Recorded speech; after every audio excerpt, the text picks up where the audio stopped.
दोस्तों आप सभी का बहुत बहुत स्वागत है हमारे चैनल में। इस वीडियो के अंदर अभी हम लोग लूसेंट सामान्य ज्ञान इससे रिलेटेड जो है इम्पोर्टेंट 40+ क्वेश्चन जो है इस वीडियो में देखने वाले हैं, जो कि आपके आने वाले एग्जाम से railway, group D, SSC, UP police, लेखपाल और आने वाले सभी प्रतियोगिता परीक्षा के लिए काफ़ी इम्पोर्टेंट है। तो दोस्तों आप इस वीडियो को बहुत ध्यान से लास्ट तक देखिए। चैनल पर नया है तो चैनल को सब्सक्राइब कर बेल आइकन यानी जो घंटी का निशान है इसे ज़रूर से ऑन कर दें, ठीक है। और ये टोटल जो 40+ क्वेश्चन है, आप इनमें से कितने क्वेश्चन जो है सही कर पाते हैं, अपना स्कोर जो है कमेंट बॉक्स में ज़रूर बताएं। तो चलिए शुरू करते हैं। देखिए यहाँ पर हमारा पहला क्वेश्चन दिया गया है, भारतीय राष्ट्रीय कांग्रेस के हरिपुरा अधिवेशन की अध्यक्षता निम्नलिखित में से किसने की थी। तो देखिए भारतीय राष्ट्रीय कांग्रेस के हरिपुरा अधिवेशन की बात करें तो ये 1938 में हुआ था और इसकी अध्यक्षता जो है ये सुभाष चंद्र बोस ने किया था, ठीक है। करेक्ट आंसर सी हो जाएगा। इसके अलावा यदि हम बात करें चित्तरंजन दास की, तो चित्तरंजन दास ने भारतीय राष्ट्रीय कांग्रेस के 1922 में जो गया अधिवेशन हुआ था इसकी अध्यक्षता किया था। दादा भाई नौरोजी की बात करें तो दादा भाई नौरोजी ने भारतीय राष्ट्रीय कांग्रेस के दूसरे अधिवेशन जो कि 1886 में हुआ था, 1886 में हुआ था, और 22वां अधिवेशन जो कि कोलकाता में 1906 में हुआ था, 1906 में इन दोनों अधिवेशन की अध्यक्षता जो है ये दादा भाई नौरोजी ने किया था। जवाहरलाल नेहरू की बात करें तो जवाहरलाल नेहरू ने लाहौर अधिवेशन 1929 की अध्यक्षता की थी, ठीक है, आपको याद रखना है। इसके अलावा भारतीय राष्ट्रीय कांग्रेस से रिलेटेड जो क्वेश्चन एग्जाम में पूछे जाते हैं वो यहाँ पर हमने लिख रखे हैं। तो देखिए भारतीय राष्ट्रीय कांग्रेस की स्थापना कब हुई थी, तो 28 दिसंबर 1885 को संस्थापक एओ ह्यूम के द्वारा, प्रथम अध्यक्ष WC बनर्जी।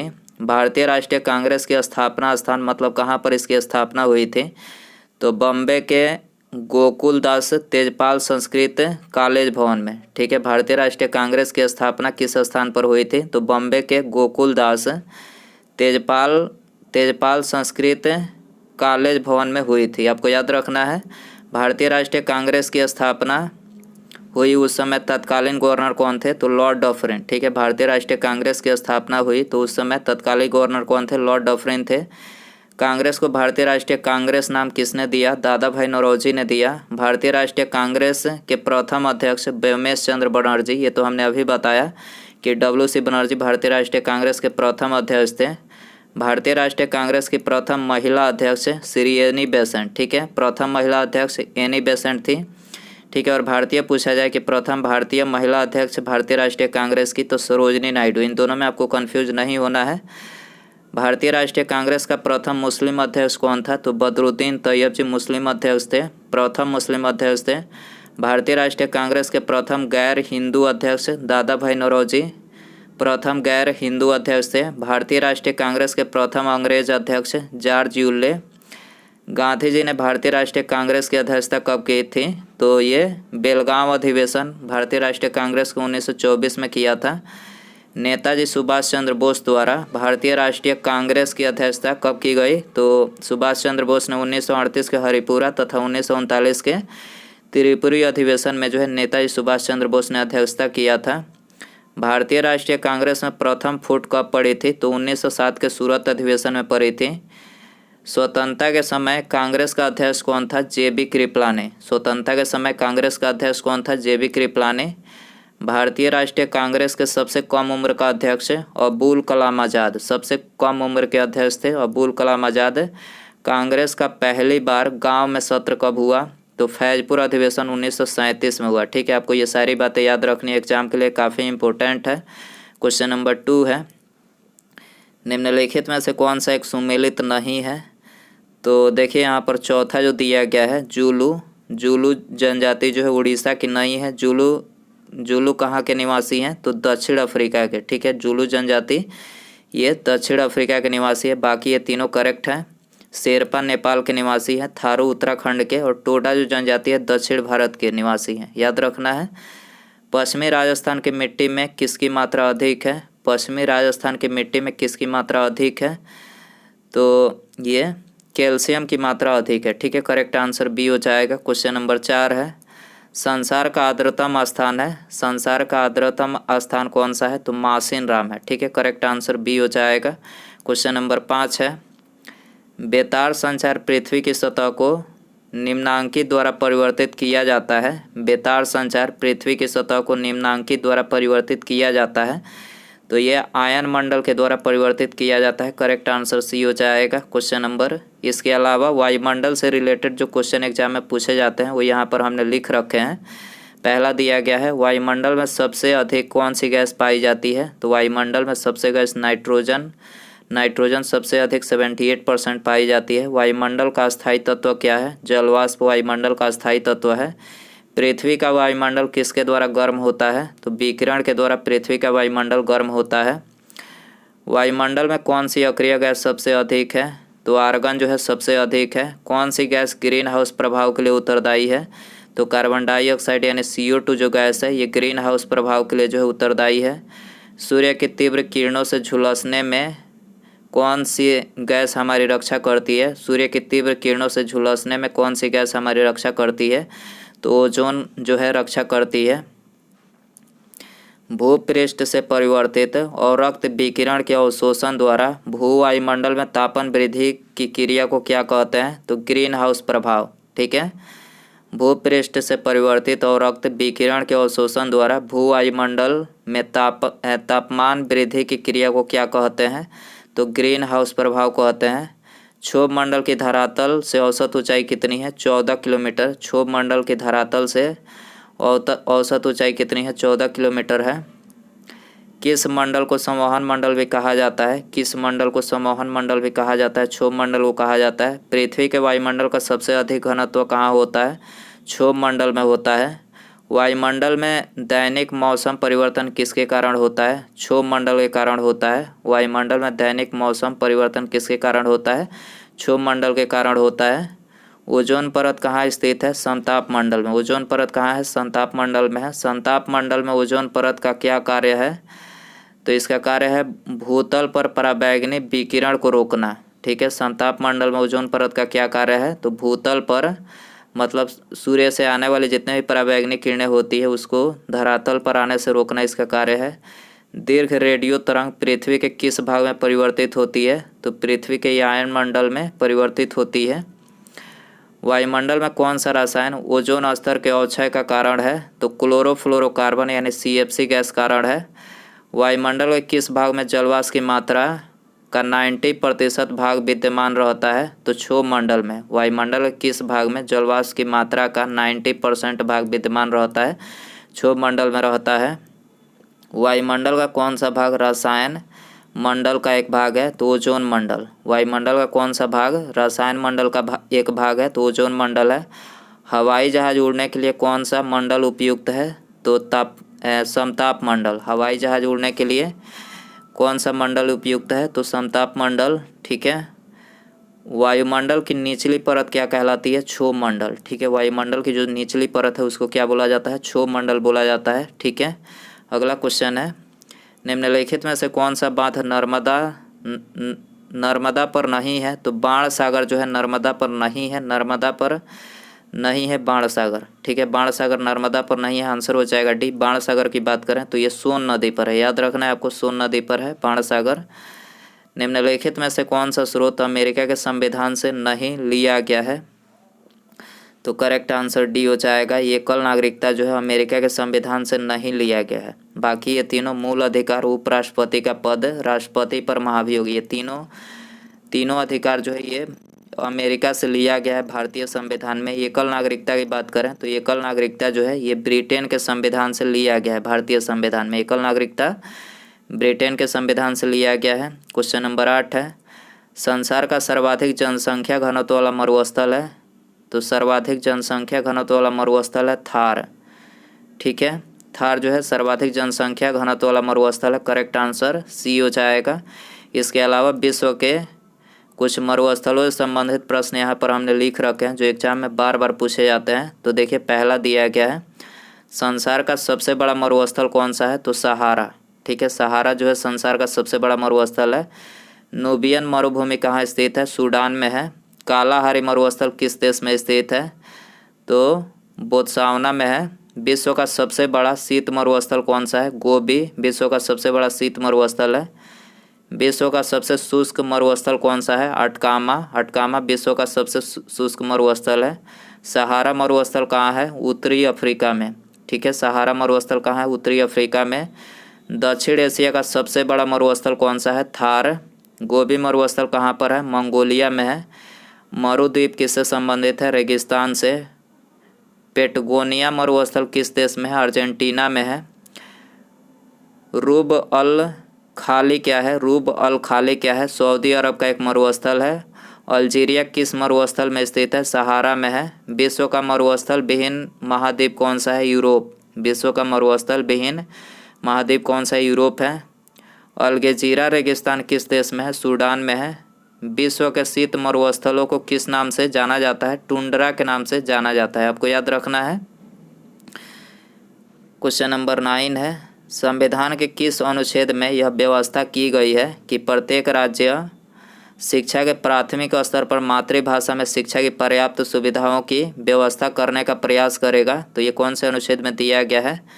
अनुच्छेद 350 क में। ठीक है, आपको याद रखना है, अनुच्छेद 350 क में यह व्यवस्था की गई है कि प्रत्येक राज्य शिक्षा के प्राथमिक जो स्तर है वो मातृभाषा में शिक्षा प्राप्त करने की सुविधा करने का प्रयास करेगा। आपको याद रखना है। क्वेश्चन नंबर 10 है, 1 ग्राम ईंधन के जलने से मुक्त ऊष्मा को क्या कहा जाता है? 1 ग्राम ईंधन के जलने से मुक्त ऊष्मा को क्या कहा जाता है? तो इसको जो है ऊष्मीय मान कहा जाता है। ठीक है, आंसर हो जाएगा डी। दोस्तों, यदि आपको वीडियो पसंद आ रहा है तो प्लीज़ वीडियो को लाइक करें और अपने दोस्तों में शेयर करें, और चैनल पर नया है तो चैनल को सब्सक्राइब करके बेल आइकन यानी जो घंटे का निशान है इसे ऑन कर दें। ठीक है, सब्सक्राइब करने के बाद बेल आइकन ऑन करने से फ़ायदा ये होगा, जब भी मैं कोई न्यू वीडियो अपलोड करूँगा उसका नोटिफिकेशन जो है आपको टाइम टू टाइम मिल सकेगा। ठीक है, तो सब्सक्राइब करने के बाद बेल आइकन ऑन रखें। अगला क्वेश्चन है, क्वेश्चन नंबर 11, टेफ्लॉन निम्नलिखित में से किस एकलक का बहुलक है? टेफ्लॉन जो है किस एकलक का बहुलक है? तो ये टेट्राफ्लोरोएथिलीन। ठीक है, टेट्राफ्लोरोएथिलीन का बहुलक है। करेक्ट आंसर बी हो जाएगा। क्वेश्चन नंबर 12 है, किस अम्ल का उपयोग सीसा संचायक बैटरी में किया जाता है? तो सीसा संचायक बैटरी में जो है सल्फ्यूरिक अम्ल का उपयोग किया जाता है। करेक्ट आंसर ये हो जाएगा। क्वेश्चन नंबर 13 है, बरसात के दिनों में चमड़े पर उगने वाला कवक होता है। बरसात के दिनों में चमड़े पर उगने वाला कवक कौन सा होता है? पेनिसिलियम होता है। ठीक है, करेक्ट आंसर सी हो जाएगा। क्वेश्चन नंबर 14 है, किण्वन प्रक्रिया द्वारा उत्पादित पहला विटामिन कौन सा है? तो विटामिन सी है। किण्वन प्रक्रिया द्वारा उत्पादित पहला विटामिन कौन सा है? विटामिन सी है। करेक्ट आंसर ये हो जाएगा। रासायनिक रूप से सूखी बर्फ है, तो रासायनिक रूप से सूखी बर्फ जो है ये ठोस कार्बन डाइऑक्साइड है। करेक्ट आंसर डी हो जाएगा। दांत पर जमी परतें बनी रहती है, दांत पर जमी परतें बनी रहती हैं, तो ये भोजन के कण, थूक, मुख अम्ल और बैक्टीरिया से बनी रहती हैं। याद रखना है, भोजन के कण, थूक, मुख अम्ल और बैक्टीरिया से बनी रहती है। डी आंसर हो जाएगा। स्वर्णकारों द्वारा प्रयोग में आने वाला एक्वारेजिया निम्नलिखित को मिलाकर बनाया जाता है। स्वर्णकारों द्वारा प्रयोग में आने वाला एक्वारेजिया किसको मिलाकर बनाया जाता है? तो ये नाइट्रिक अम्ल तथा हाइड्रोक्लोरिक अम्ल को जो है मिलाकर बनाया जाता है। करेक्ट आंसर बी हो जाएगा। विद्युत उपकरणों में अर्थ का उपयोग होता है। अर्थ यानी अर्थिंग, जिसको हम आम भाषा में हमारे यहाँ अर्थिंग बोला जाता है। तो अर्थिंग का उपयोग किस लिए होता है? सुरक्षा के लिए। ठीक है, सी आंसर हो जाएगा। किस पेड़ को काटने पर खून निकलता है? किस पेड़ को काटने पर खून निकलता है? तो ब्लड वुड ट्री। ठीक है, ब्लड वुड ट्री को काटने से क्या होता है? खून निकलता है। आंसर हो जाएगा डी। क्वेश्चन नंबर 20 है, रॉकेट किस सिद्धांत पर कार्य करता है? Very important question. रॉकेट जो है किस सिद्धांत पर कार्य करता है? तो न्यूटन का तृतीय नियम पर। ठीक है, न्यूटन का तृतीय नियम पर कार्य करता है। ये आंसर हो जाएगा। हाइड्रोजन से भरा रबड़ का गुब्बारा वायु में ऊपर जाकर फट जाता है, क्योंकि, तो देखिए ऊपर जाकर फट जाता है क्योंकि वायु दाब जो है ऊपर घट जाता है, इसी कारण से जो है फट जाता है गुब्बारा। डी आंसर हो जाएगा। किस राज्य को पहले नेफा के रूप में जाना जाता था? नेफा के रूप में किस राज्य को पहले जाना जाता था? तो ये अरुणाचल प्रदेश को जाना जाता था। करेक्ट आंसर सी हो जाएगा। लुफ्थहान्सा किस देश की विमान सेवा है? लुफ्थहान्सा किस देश की विमान सेवा है? तो ये जर्मनी की विमान सेवा है। करेक्ट आंसर बी हो जाएगा। किसकी मृत्यु के बाद शहीद दिवस मनाया जाता है? वेरी इंपॉर्टेंट क्वेश्चन, बहुत बार पूछा गया प्रश्न है। किसकी मृत्यु के बाद जो है शहीद दिवस मनाया जाता है? तो ये महात्मा गांधी जी की मृत्यु के बाद जो है शहीद दिवस मनाया जाता है। बी आंसर हो जाएगा। महात्मा गांधी जी की मृत्यु की बात करें तो 30 जनवरी 1948 की शाम को नई दिल्ली में स्थित बिड़ला भवन में गोली मारकर की गई थी। ठीक है, 30 जनवरी 1948 की शाम को जब महात्मा गांधी जी संध्याकालीन प्रार्थना के लिए जा रहे थे, तभी नाथूराम गोडसे ने पैर छूने का अभिनय करते हुए उनके सामने आया और उन पर जो है बैरेटा पिस्तौल से 3 गोलियां दाग दी। ठीक है, और उनकी जो है स्पॉट पर ही मौत हो गई। तो यही मतलब आपको पता होना चाहिए कि कैसे उनकी मृत्यु हुई थी। तो नाथूराम गोडसे ने जो है गोली मारी थी पैर छूने का मतलब अभिनय करते हुए, पैर छूने का मतलब दिखावा करते हुए जो उन पर बैरेटा पिस्तौल की 3 गोलियां दाग दी और जिनसे उनकी मृत्यु वहीं पर हो गई। ठीक है, अगला क्वेश्चन देखिए, क्वेश्चन नंबर 25 है। 1940 में मुस्लिम लीग के अधिवेशन में पाकिस्तान के सृजन का प्रस्ताव किसने रखा था? 1940 में मुस्लिम लीग के अधिवेशन में पाकिस्तान के सृजन का प्रस्ताव किसने रखा था? तो खलीकुज्जम ने रखा था। डी आंसर हो जाएगा। क्वेश्चन नंबर 26 है। वर्ण व्यवस्था जाति व्यवस्था में कब परिणत हुई? वर्ण व्यवस्था जाति व्यवस्था में कब परिणत हुई? तो ये हुई उत्तर वैदिक काल में। ठीक है, करेक्ट आंसर सी हो जाएगा। महाभारत में सर्वप्रथम भागवत धर्म का उल्लेख किस पर्व में किया गया है? महाभारत में सर्वप्रथम भागवत धर्म का उल्लेख किस पर्व में किया गया है? तो ये भीष्म पर्व में किया गया है। ठीक है, सी आंसर हो जाएगा। क्वेश्चन नंबर 28 है। प्राचीन श्रावस्ती का नगर विन्यास किस आकृति का है? प्राचीन श्रावस्ती का नगर विन्यास किस आकृति का है? तो ये अर्धचंद्राकार आकृति का है। बी आंसर हो जाएगा। 13वीं सदी में बख्तियार खिलजी ने बंगाल के किस राजा को पराजित किया? 13वीं सदी में बख्तियार खिलजी ने बंगाल के किस राजा को पराजित किया? लक्ष्मण सेन को पराजित किया। बी आंसर हो जाएगा। विजयनगर के किस शासक ने चीन के सम्राट के पास अपना राजदूत भेजा? तो बुका प्रथम ने। ठीक है, बुका प्रथम ने जो है विजयनगर का शासक था और इसने जो है चीन के सम्राट के पास जो अपना राजदूत भेजा। आंसर हो जाएगा बी। घूमर कहाँ का लोक नृत्य है? घूमर जो है कहाँ का लोक नृत्य है? राजस्थान का। घूमर राजस्थान का लोक नृत्य है। आंसर हो जाएगा डी। निम्नलिखित फसलों में से किसे हरित क्रांति का सर्वाधिक लाभ उत्पादन एवं उत्पादकता यानी प्रोडक्टिविटी दोनों में हुआ? किस फसल का हुआ हरित क्रांति में सर्वाधिक? तो ये गेहूं का हुआ था। ठीक है, तो आंसर हो जाएगा डी। क्वेश्चन नंबर 33 है। मानव ने चंद्रमा पर पहला कदम कब रखा? तो मानव ने चंद्रमा पर 1969 में जो है पहला कदम रखा। आंसर हो जाएगा डी।